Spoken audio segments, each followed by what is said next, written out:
Okay. This Gangsta Boo or some shit.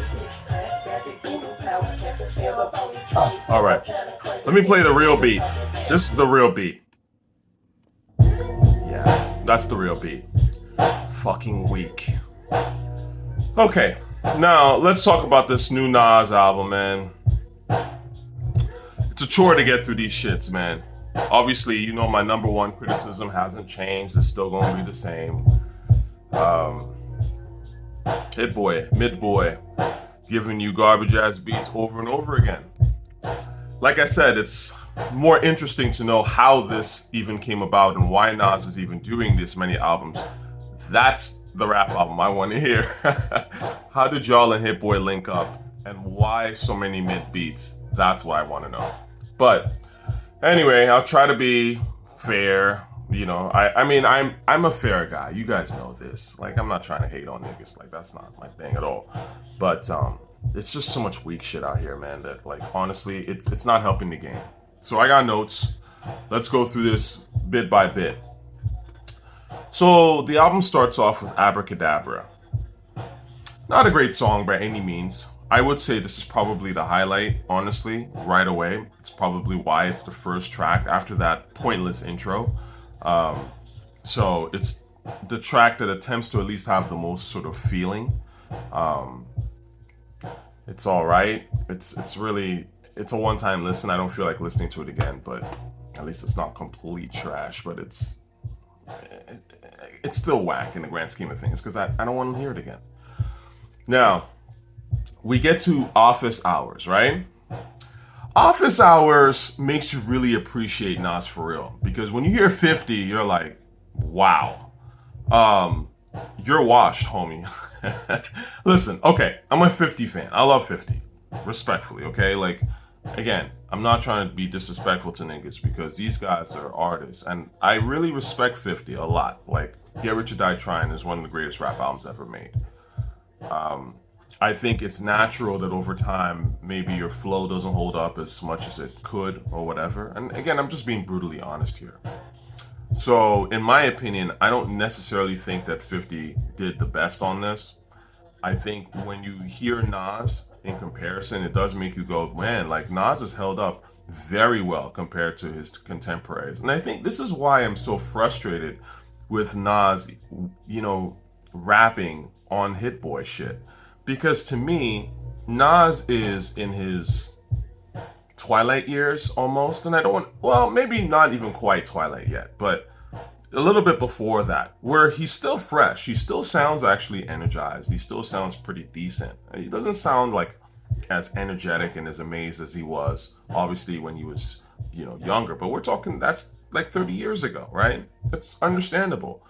But my point is, I feel like I'm just like, this dude is just wasting Nas vocals on these mediocre beats. And I'm going like, all of these rhymes, as boring as a lot of them are, and sort of vague as they are, like the best, let's say 10 of these, like songs or whatever, could have been compiled, I'm talking about from the whole King's Disease, right? Could have been compiled into an actually compelling album if it was just done by somebody not named Hitboy. Anyway, the guy's talking about Fredo. I think this is the song. I don't know if it's the Office Hour songs, but Nas keeps talking about Fredo. I never really understood what that whole song was about anyway. Black Magic I played for you initially. It sounds like one of those YouTube unfinished beats, but with like too much going on, piano-wise. And then Nas is out here rapping like Juicy J. Evil in an atmosphere, let's hit it with a sage. Yeah, ho! Like...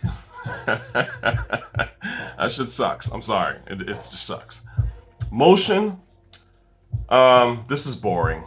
Yeah, this is boring. Now, let's get to Bokeem Woodbine. Weak Productions. I'll play this. Check this out.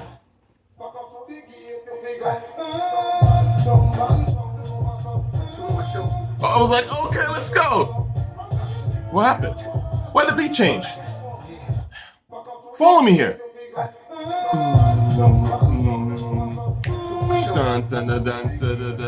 Huh? No? why is Hitboy making beats? You know, it's almost like this dude doesn't know how to make a rap beat. It's just crazy to me. I might, like, honestly, when this shit kicked in, I was like, oh shit, Hitboy's about to hit me with an actual beat. Like, some shit that I can, like, you know?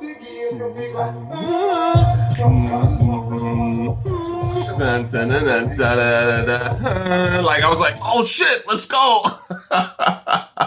Because again, like, your shit's gotta have a certain swing. There is a formula to this rap shit, how you make a beat, right? Like the vocals, like these sort of, I guess, reggae influenced vocals, right?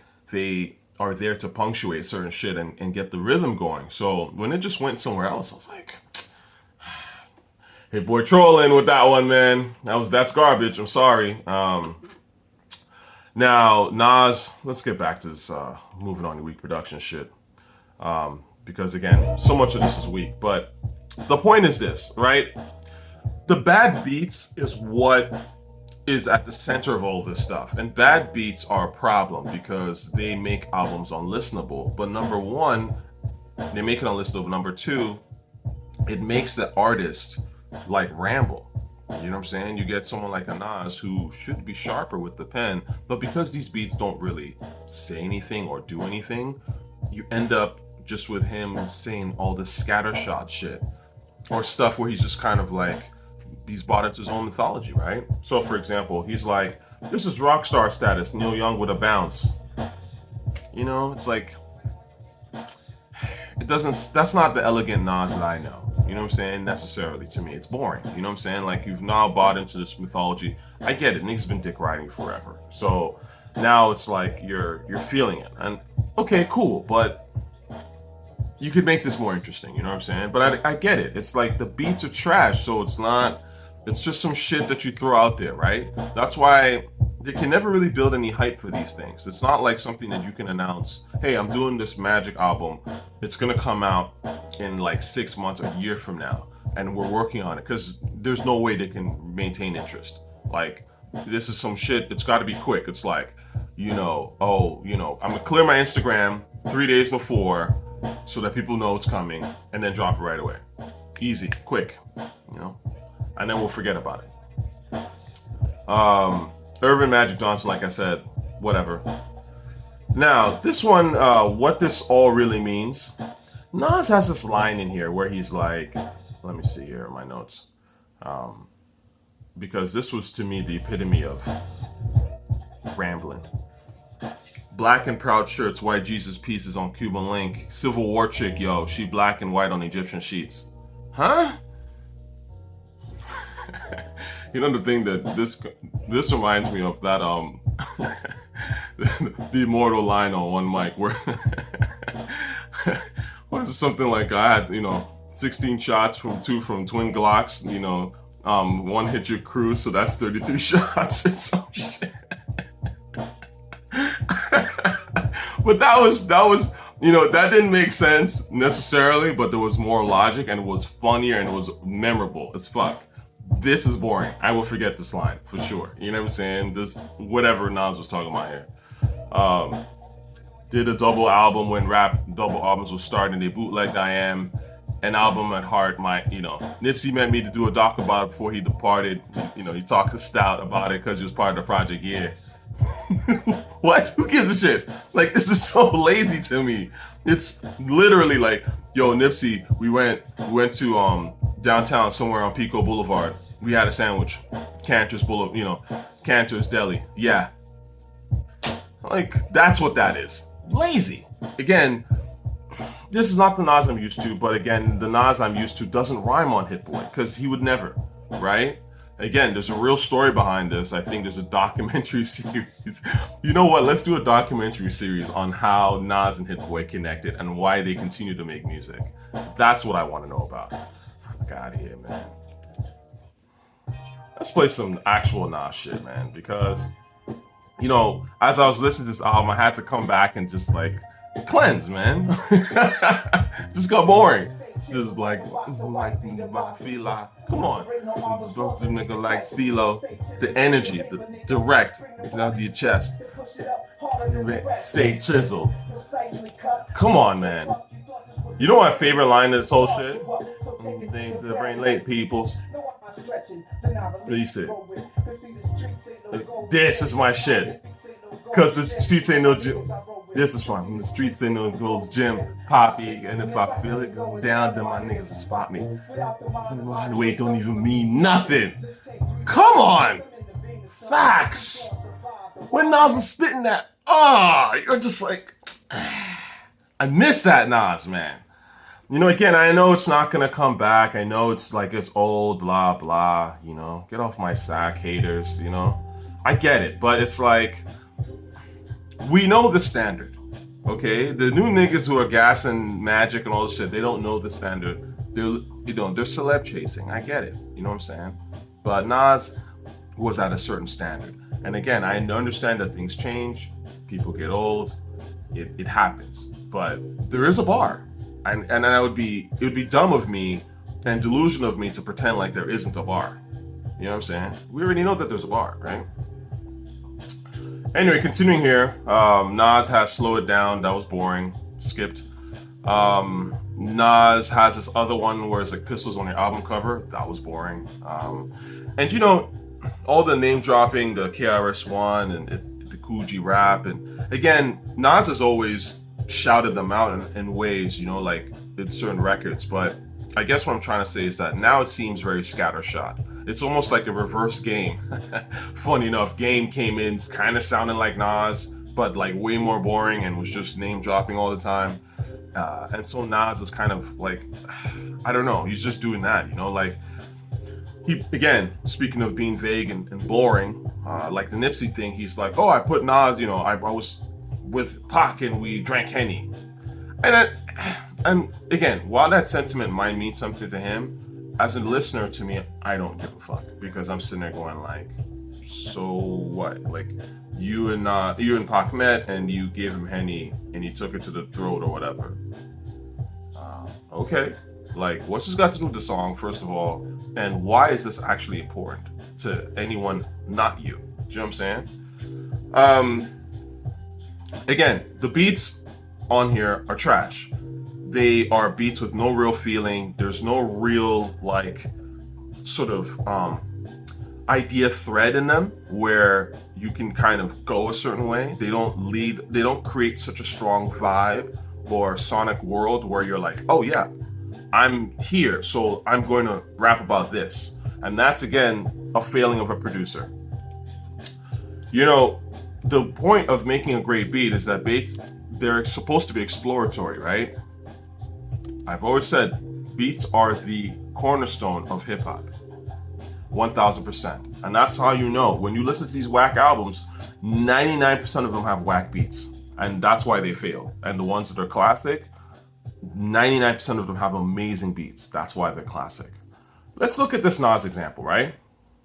Dead nigga here, next day you gone, yo. One of my favorite Nas records ever, right? Great beat.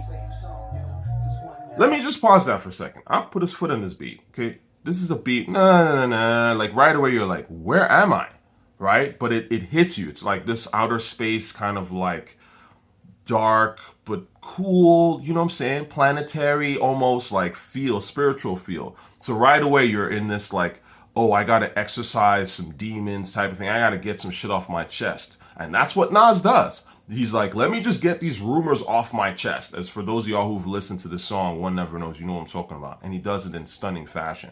But that's what I'm saying. A great beat has to set the tone for that. You know, producers are basically telling rappers what to rap about in a way, in a funny way. You know what I mean? So when the beats are trash, the song is obviously going to be boring. And the rappers are not going to have very much to kind of go off of. And that's where you get these really long, rambly Magic, King's Disease albums, man. You know, look at how Nas just, again, on this, just specific, raw, right? Today's lighting up the righteous smoke because I'm dealing with this thug life crisis and can't cope. You know, my dick beef won't stop. Just affirm, did you and the Z-Bone Fox? No. No, he was just fucking little Kim and Mary J. Wo. The list goes on. Remember, Brandy broke my heart. The world wanna know what's going on. And pretty as dawn. That's fire. Right? Bottom of the pot. Hit the D's up. killing the shit. That's life. Never been married. Lose my wife. It's true. Me and Tupac one step to each other. It's like in front of Suge Knight, we left it as brothers. Right now, Pops Blues, weed in my face. Exhaust music, either with bass. Come on. Perfect rapping right there. But again, see how he's just clearing up the rumors. Rapid fire. Like, no, we're gonna, you said I was doing this and that, or the rumor was I was sleeping with this person. No, that didn't happen. Me and Pac. Again, it's very, very specific. And these are incidents that people in hip hop have talked about, that meeting in Central Park. So he went and cleared that up. Again, it's specific. You're not just name dropping to name drop. You're name dropping because you're basically dispelling the rumors, and something very specific that, again, me as a listener can appreciate because it's something I'm familiar with, right? Anyway, long story short, man, I miss pun. It's hard, man. Rap game is at a complete standstill. This is 50 years of hip hop, supposedly, and shit is looking dead, man.